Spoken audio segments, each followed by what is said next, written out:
नमस्कार, स्वागत है आपका हमारी इस खास पेशकश डिबेट 88 में। मैं हूं सनी गंगासागर आपके साथ में। यात्रा पार होगा बेड़ा पार। जी हां, ये हमें लिखना पड़ रहा है क्योंकि जिस तरह से राहुल गांधी की यात्रा मध्य प्रदेश में आगे बढ़ी, 13 दिनों तक की यात्रा रही और इस यात्रा के दौरान जिस तरह से राहुल गांधी का काफिला आगे बढ़ता रहा, इससे ना सिर्फ राहुल गांधी आगे बढ़ते गए लेकिन प्रदेश की जो सियासत है वो भी बढ़ती गई। राहुल गांधी की भारत जोड़ो यात्रा मध्य प्रदेश में 12 दिनों की परिक्रमा के बाद राजस्थान में प्रवेश कर चुकी है और इन 12 दिनों में यात्रा के दौरान कई रंग भी इस यात्रा के देखने को मिले। राहुल के साथ जहां लोक गायक प्रहलाद टिपनिया, एक्ट्रेस स्वरा भास्कर ने कदम ताल मिलाया, तो वहीं पूरी कांग्रेस एकजुट होकर उत्साह में भी नजर आई। राहुल के नर्मदा पूजन और महाकाल के दर्शन के मायने भी निकाले गए।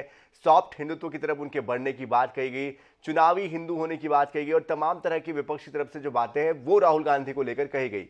इधर पीसीसी चीफ कमलनाथ ने चैलेंज भी कर दिया प्रेस कॉन्फ्रेंस में कि बीजेपी और आरएसएस राहुल गांधी के साथ अध्यात्म को लेकर बहस कर ले, उनको मैं खुली चुनौती देता हूं, ये कमलनाथ जी ने कहा है। वहीं बीजेपी ने राहुल की यात्रा में टुकड़े टुकड़े गैंग और पाक परस्तों का समर्थन होने का आरोप लगाया। आपको याद होगा जब राहुल गांधी की यात्रा शुरुआती दौर पर जब प्रवेश कर रही थी तब उस दौरान नारे लगे थे और इस बात को लेकर बीजेपी ने उनको आड़े हाथों लिया था। लेकिन अब बड़ा सवाल यह उठ रहा है कि आखिरकार राहुल गांधी की इस यात्रा से मध्य प्रदेश कांग्रेस को क्या हासिल हुआ है, क्या मिलने जा रहा है। इसी विषय पर आज हम डिबेट एडिट में बात करेंगे, लेकिन उसके पहले ये रिपोर्ट। राहुल गांधी की भारत जोड़ो यात्रा 12वें दिन मध्य प्रदेश के सुसनेर विधानसभा पहुंच गई। इस यात्रा में कंप्यूटर बाबा भी शामिल हुए। बुरहानपुर के रास्ते मध्य प्रदेश में प्रवेश करने वाली भारत जोड़ो यात्रा को काफी जन समर्थन मिला। जैसे जैसे यात्रा बढ़ती गई, कारवां बढ़ता गया। बुरहानपुर से आगे बढ़ने पर एक बच्चे ने राहुल गांधी को अपनी गुल्लक सौंपी, तो स्वरा भास्कर के शामिल होने पर विवाद भी खड़ा हुआ। हालांकि यात्रा के दौरान कांग्रेसियों ने बीजेपी के किसी भी आरोप का जवाब नहीं दिया। बीजेपी के रणनीतिकारों ने कई मुद्दों पर यात्रा को घेरने का प्रयास किया, लेकिन कांग्रेस से कोई प्रतिक्रिया न मिलने पर खास फर्क नहीं पड़ा। बीजेपी ने तो यह तक आरोप लगाया कि टुकड़े टुकड़े गैंग के शामिल होने से यात्रा के मकसद का अंदाजा लगाया जा सकता है। इसके अलावा पाकिस्तान के जिंदाबाद के नारे को लेकर भी विवाद खड़ा हुआ।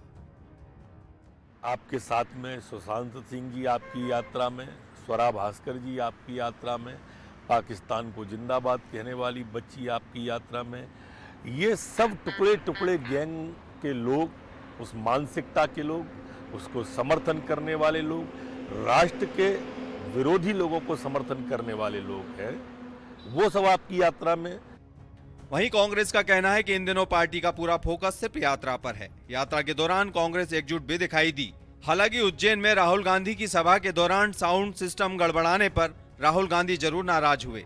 हालांकि कांग्रेस ने यात्रा का मुख्य फोकस प्रदेश का मालवा निमाड़ अंचल रखा था। इस क्षेत्र में यात्रा को मिले समर्थन से कांग्रेस ही काफी उत्साहित भी हैं। जो जन सैलाब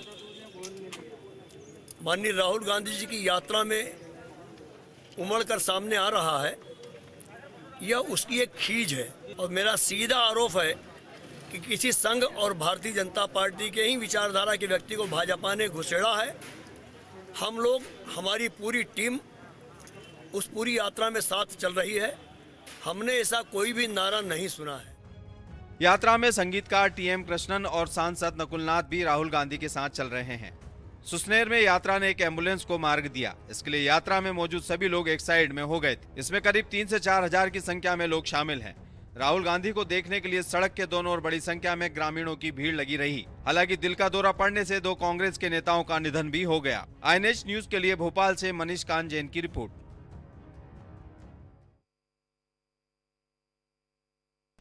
तो जिस तरह से ये यात्रा आगे बढ़ रही है, इससे जहां कांग्रेस के कार्यकर्ता, कांग्रेस के बड़े दिग्गज नेता उत्साहित है, तो वहीं बीजेपी लगातार राहुल गांधी और कांग्रेस पर हमलावर है। लेकिन ये बात बिल्कुल तय है कि इस यात्रा के जरिए 2023 के विधानसभा जो चुनाव होने जा रहे हैं और 2024 के जो आम चुनाव होने जा रहे हैं, उसके लिए कांग्रेस एक रोड मैप के जरिए आगे बढ़ रही है और इसका क्या नफा क्या नुकसान होगा ये भी देखने वाली बात होगी। इसलिए आज का जो हमारा विषय है यात्रा पार बेड़ा पार, ये एक सवाल बड़ा खड़ा हो रहा है कि क्या इससे बेड़ा पार हो जाएगा। इसी विषय पर बात करने के लिए हमारे साथ हमारे जो खास मेहमान है वो जुड़ चुके हैं, उनका परिचय आपसे करवा देते हैं।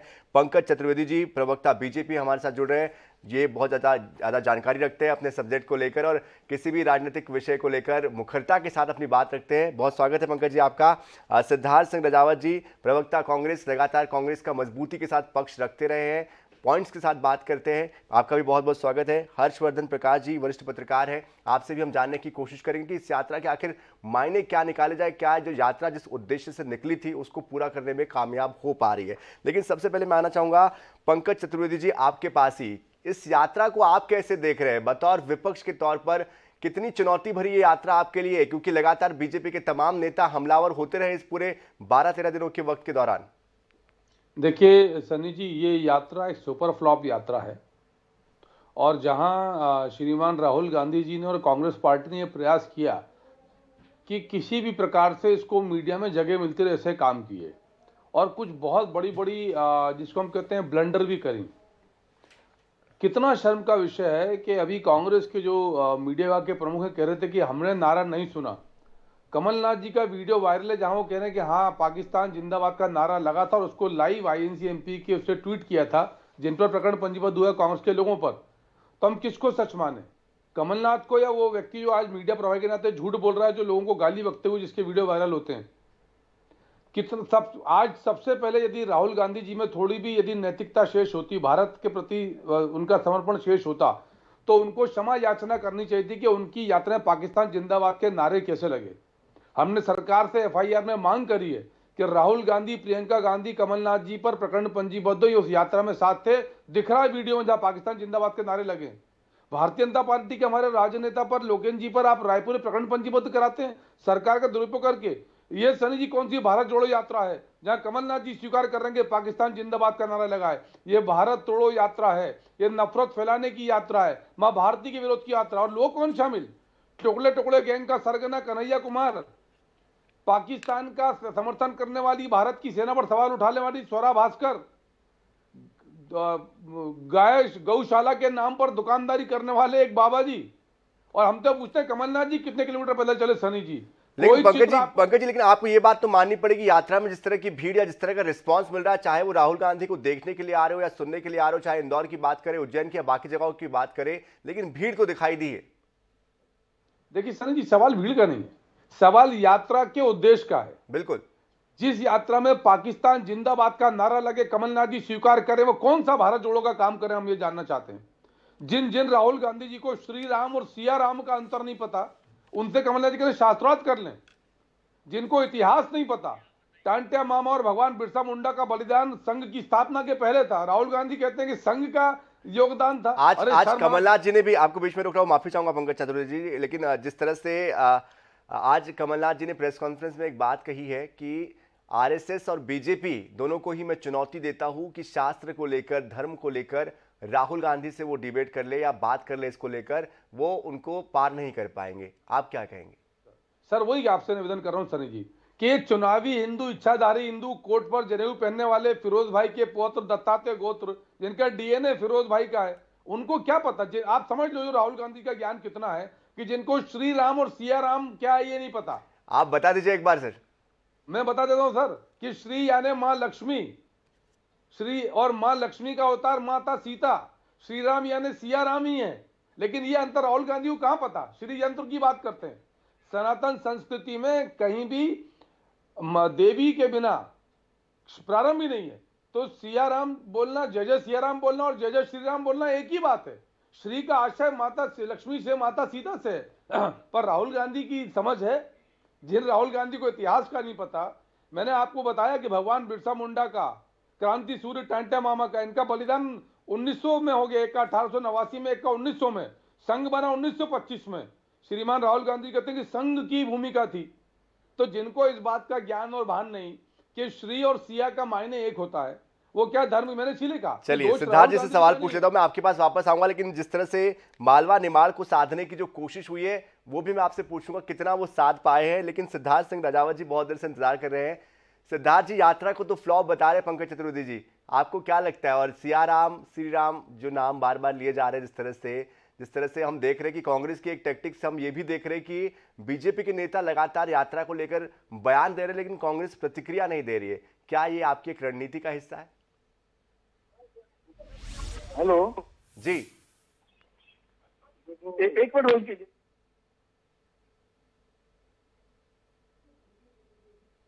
सुन पा रहे हैं आप मुझे? आपको आवाज आ रही है? जी जी। देखिए, मैं सर्वप्रथम आपको बोलना चाहूंगा कि पंकज चतुर्वेदी जी एक समय में हमारे सहयोगी रहे, हमारे साथ में रहे, उनका बड़ा सम्मान करता हूँ।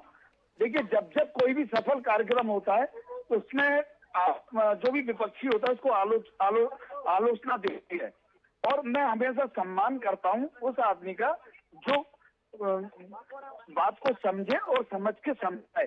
आप देखिए किस प्रकार से आज कमलनाथ जी ने आज जो प्रेस कॉन्फ्रेंस में मैं भी साथ में, तो किस प्रकार से भारतीय जनता पार्टी ने उस बात को तोड़ मरोड़ के पेश किया है।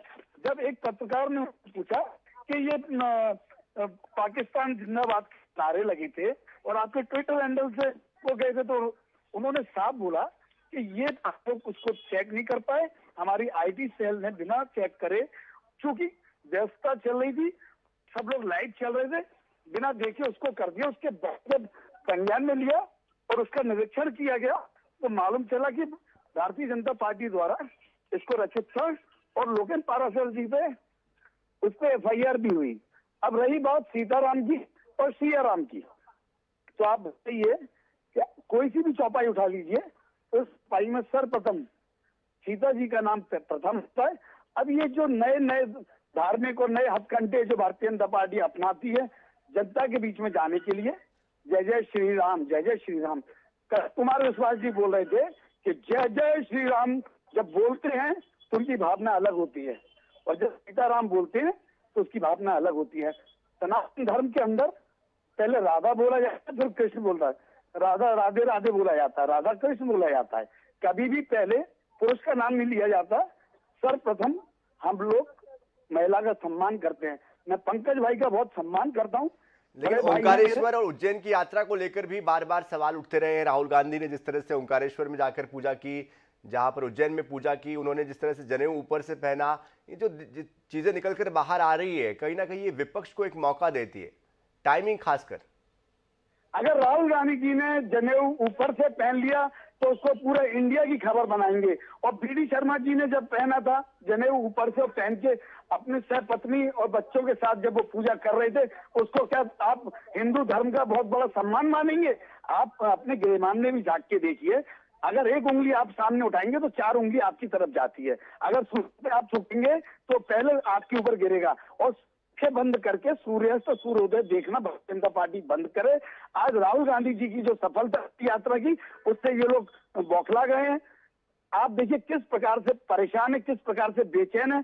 आप देखिए डेली नए नए बयान हमारे संवेदनहीन गृह मंत्री जी, जो कभी राहुल गांधी, प्रियंका गांधी अंतरराष्ट्रीय मुद्दों पे बाइट देते रहते हैं, आज 10,000 करोड़ से ज्यादा का आप ये गेहूं जो केंद्र से पैसा आना था उस पर नहीं कर रहे, किसान को मुआवजा नहीं मिला, किसानों का जो खरीदी हुई थी उसका पैसा नहीं मिला, 3 करोड़ रुपए प्रति दिन हम लोग ब्याज भर रहे हैं मध्य प्रदेश के, और हम 3,25,000 करोड़ के कर्जे में हैं, उसकी बात बिल्कुल नहीं करेंगे। इनको राहुल गांधी जी का जनेऊ दिखेगा, राहुल गांधी जी की टी-शर्ट दिखेगी, मुद्दे नहीं दिख रहे इनको, आप ये कहना चाह रहे हैं।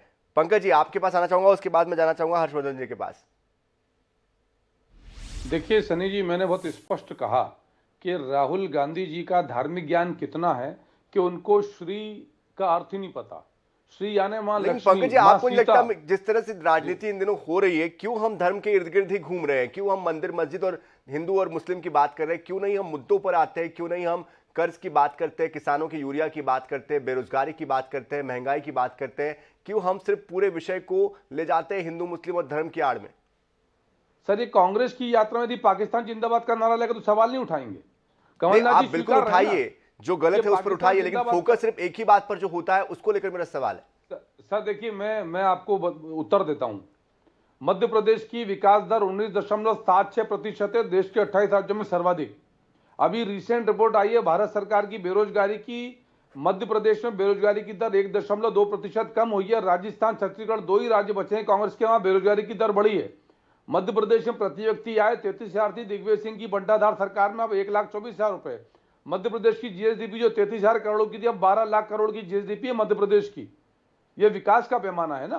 पर्यावरण के विषय पर, स्वच्छता के विषय पर, खेती किसानी के विषय पर, हर विषय पर तो आगे है मध्य प्रदेश। निवेश के विषय में आप देख लीजिए, क्राइम में भी आगे चल रहे हैं सर। नहीं, क्राइम में आगे तो उस पर हम ये FIR करते हैं सनी जी। आप फोन पर FIR करा सकते हैं। देश का पहला ऐसा राज्य है जहां ये FIR होती है। हम एफआईआर पंजीबद्ध करते हैं, सजा दिलाते हैं। आप कन्विक्शन रेट भी तो देखिए। मैं तो सिर्फ एक सवाल कर रहा हूं कि आज कमलनाथ जी ने कहा कि राहुल गांधी जी से शास्त्रार्थ कर लीजिए। एक और उदाहरण देता हूं, राहुल गांधी जी महाकाल मंदिर गए, भगवान महाकाल को दंडवत प्रणाम किया, पैर थे भगवान नंदी के ऊपर, और इनको यह नहीं पता कि प्रभु श्री शिवशंकर ने अपने पुत्र भगवान कार्तिक को डांट लगाई थी और कहा था कि जाकर प्रभु श्री नंदी से क्षमा याचना करो, आपने उनका अपमान किया है। तो जिन प्रभु श्री नंदी का अपमान भगवान शिव शंकर नहीं सहन करते, राहुल गांधी जी उनकी तरफ पैर करके लेटे, ये इनका धर्म का ज्ञान है।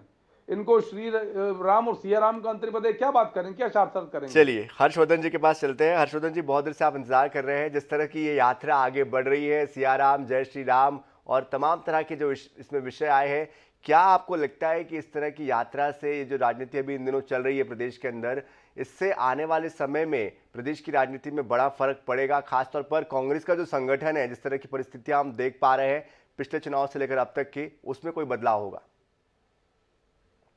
देखिए, राहुल गांधी की यात्रा ने जनता का ध्यान खींचा है और एक कांग्रेस के संगठन को जगा दिया है नए सिरे से।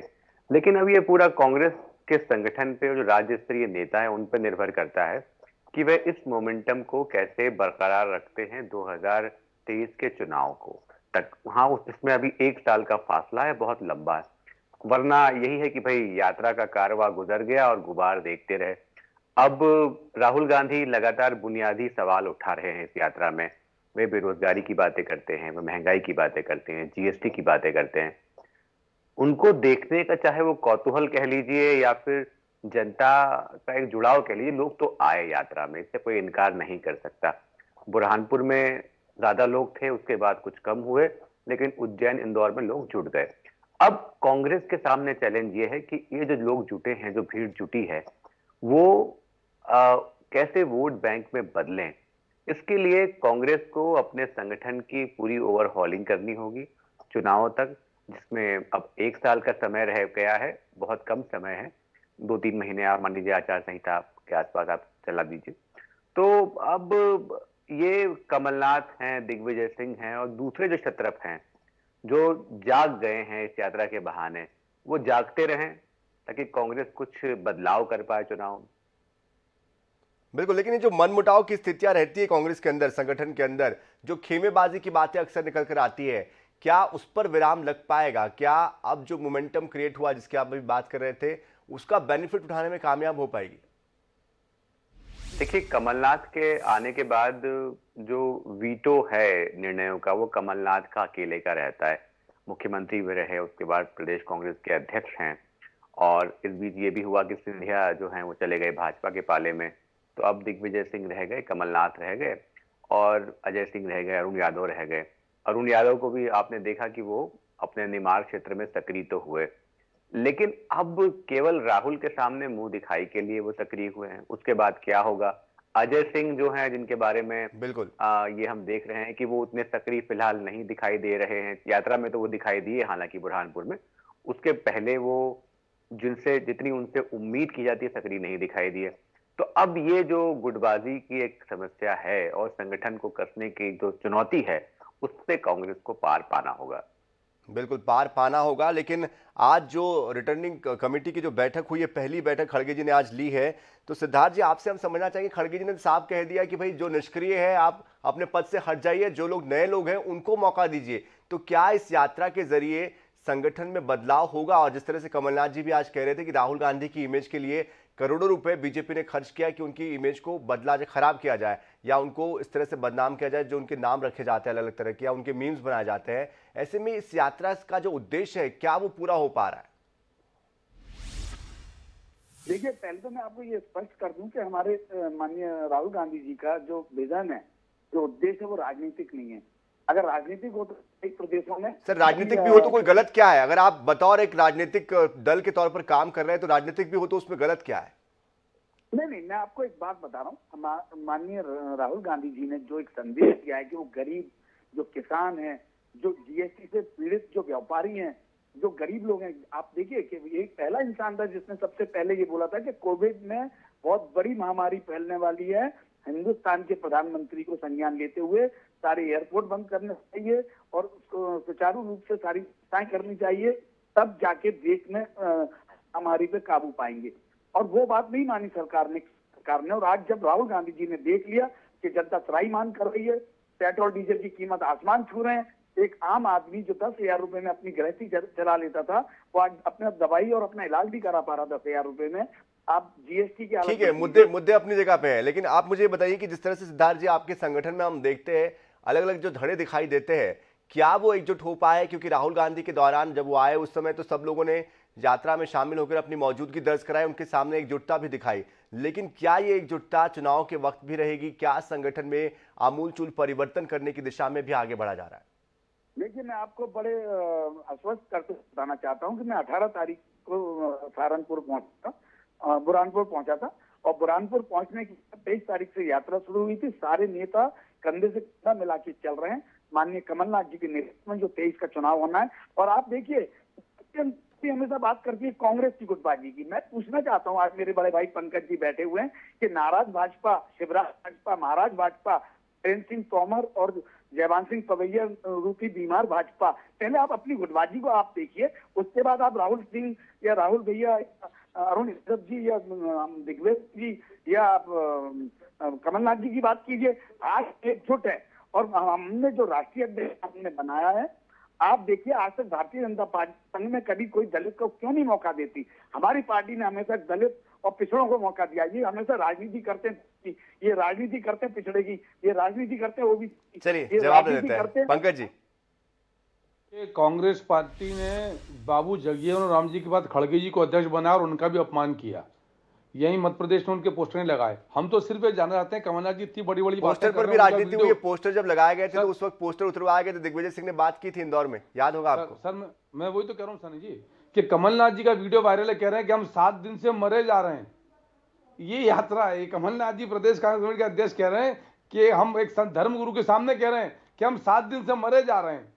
तो इसी भाव के साथ यदि प्रदेश कांग्रेस कमेटी का अध्यक्ष कमलनाथ जी से राजनेता कहे कि 7 दिन से मरे जा रहे हैं, आप सोचिए कि यात्रा में क्या जोड़ा क्या तोड़ा। जब कांग्रेस ही नहीं जुड़ पाई तो फिर क्या यात्रा के जुड़ी? हम तो सिर्फ ये जानना चाहते हैं कमलनाथ जी कितना किलोमीटर पैदल चले। आज कमलनाथ जी ने जो सच स्वीकारा है कि पाकिस्तान जिंदाबाद का नारा राहुल गांधी की यात्रा में लगा, जिसको कांग्रेस का ऑफिशियल ट्विटर से वायरल किया, तो फिर हमारे नेता लोकेन पाराशर प्रकरण क्यों पंजीबद्ध किया? कमलनाथ जी और कांग्रेस के लोग क्षमा याचना करें, कानूनी कार्रवाई तो अपना पक्ष लेगी, लेकिन आज शर्म आना चाहिए। अब सच को स्वीकार लिया, कमलनाथ जी मान रहे हैं, जो 7 दिन से बेचारे मरे जा रहे थे, पता नहीं अब क्या स्थिति उनकी, जैसा उन्होंने कहा कितना पैदल चले। और ये मैंने आपसे इसीलिए कहा, नाम गिनाया आपको, कि टुकड़े टुकड़े गैंग का जो सरगना कन्हैया कुमार यात्रा का हिस्सा, भारत की सेना पर सवाल उठाने वाली, पाकिस्तान का समर्थन करने वाली, कुल मिलाकर आपका ये कहना है कि यात्रा से कोई खास फर्क पड़ने वाला नहीं है। 2023 के चुनाव के लिए बीजेपी के सामने कोई चुनौती नहीं है। ये भारत तोड़ो यात्रा थी सनी जी, जो कांग्रेस ने 47वें देश को तोड़ा, 62 में चीन के हवाले बहुत कुछ सामान कर दिया, धर्म जाति के आधार पर फिर राजनीति करी। तो चुनौती मानते या नहीं मानते हैं पंकज जी? सनी जी, लोकतंत्र में भारतीय जनता पार्टी कभी भी जो है अपनी पक्ष से कमजोर काम नहीं करते। तो हम हमारा काम कर रहे हैं, पर राहुल गांधी की सुपर फ्लॉप लंबे समय तक आप कांग्रेस में भी रहे हैं, ऐसे में आप ज्यादा बेहतर तरीके से समझ सकते हैं कि कितनी चुनौती है कितनी नहीं है। नहीं सनी जी, चुनौती भारतीय जनता पार्टी के देवदुल्लह कार्यकर्ताओं के सामने कुछ भी नहीं है, और विशेषकर राहुल गांधी जैसे व्यक्ति को ना धर्म का ज्ञान, ना आध्यात्म का ज्ञान, ना इतिहास की। हर्षवर्धन जी, आपसे समझना चाहूंगा मैं, मालवा निमाड़ को साधने की जो कोशिश हुई है, कितने सफल हो पाए या कितने सफल होने के चांसेस लगते हैं आपको? देखिए, आपको बताएं कि मालवा निमाड़ जो अंचल जहां से यात्रा गुजरी है ना, ये यात्रा तो पिछले चुनाव में कांग्रेस ने इसमें काफी अच्छा प्रदर्शन किया था। और ये इलाका आज से मान लीजिए 20 साल पहले जब दिग्विजय सिंह का शासन था, तब तो काफी कांग्रेस का गढ़ था। अभी 20 साल में भाजपा ने यहाँ जड़ें जमाई और 2018 में कांग्रेस ने अच्छा गेन किया। तो ये रणनीतिक तौर पे यात्रा वहीं से गुजारी गई जहां पे कांग्रेस के काफी कार्यकर्ता हैं, जो यहाँ पे कांग्रेस का बेस है। और इस अंचल में आदिवासियों की बड़ी आबादी रहती है। टंट्या भील की जन्मस्थली पे वो गए और वहां पे बड़ा प्रोग्राम किया, रैली की। तो आदिवासियों को साधने की कोशिश, किसान काफी रहते हैं तो उनको साधने की कोशिश भी की गई। तो मालवा निमाड़ अंचल हमेशा प्रदेश की राजनीति में एक बड़ा रोल निभाता है। और मुझे लगता है कि ये जो कांग्रेस की यात्रा के बाद एक जो मोमेंटम बना है मालवा निमाड़ में, वो अगर बना रहेगा तो ही कांग्रेस गेन कर पाएगी। दूसरी बात, कांग्रेस लगातार ये कह रही है साहब ये चुनावी यात्रा नहीं है, तो आम लोग तो उसको चुनाव जोड़ के देखते हैं। जब वो राहुल गांधी वहां से बिल्कुल। गुजरे, खंडवा से गुजरे, खरगोन से गुजरे, तो आम लोगों ने उनको अपनी समस्याएं बताना शुरू कर दिया कि साहब देखिए हमको तो सोयाबीन के ठीक दाम नहीं मिल पा रहे हैं, महंगाई बहुत है, रसोई गैस महंगी हो गई है और बेरोजगारी है समस्याएं जी। बहुत हैं। तो लोग तो इसको चुनावी यात्रा ही मान रहे हैं, आम मतदाता चुनाव जोड़ के देखेगा इसको। लेकिन चुनाव तक ये जो गति है, ताल है, रफ्तार है कांग्रेस की, और ये जो एकजुटता है, ये कितनी बन पाती देखने वाली बात होगी। बिल्कुल, ये देखना दिलचस्प भी होगा और जनता के लिए भी यहाँ पर एक और विकल्प के तौर पर क्या राहुल गांधी उभर कर आ पाते, क्या कांग्रेस उभर कर आ पाती, ये भी देखना होगा। बहरहाल हमारे पास वक्त इतना ही था। बहुत बहुत शुक्रिया पंकज चतुर्वेदी जी आपका भी, सिद्धार्थ सिंह रजावत जी आपका भी, और हर्षवर्धन प्रकाश जी आपका भी बहुत बहुत शुक्रिया हमारे साथ जुड़ने के लिए। तो यात्रा तो पार हो चुकी है मध्य प्रदेश से, लेकिन अब यात्रा जनता की भी है, जनता के विचारों की है, उनके जरूरतों की है, और आने वाले समय में लोकतंत्र की भी है कि वो किस तरह से लोकतंत्र को मजबूत करते हैं। देखना यह होगा कि क्या इस यात्रा का फायदा बीजेपी को, कांग्रेस को मिल पाता है, या फिर बीजेपी इसका फायदा उठाकर आगे आने वाले समय में फिर से एक बार सत्ता में काबिज होती है। लेकिन मुकाबला जब भी होगा वो कड़ा होगा, ये जाहिर तौर पर मालूम पड़ता है। देखना होगा कि इस पर क्या कुछ होता है, इस पर हमारी नजर भी बनी हुई है। फिलहाल डिबेट 88 के इस एपिसोड में इतना ही, लेकिन ताज़ा खबरों के लिए, अपडेट्स के लिए आप बने रहिए INS 24/7 के साथ। नमस्कार।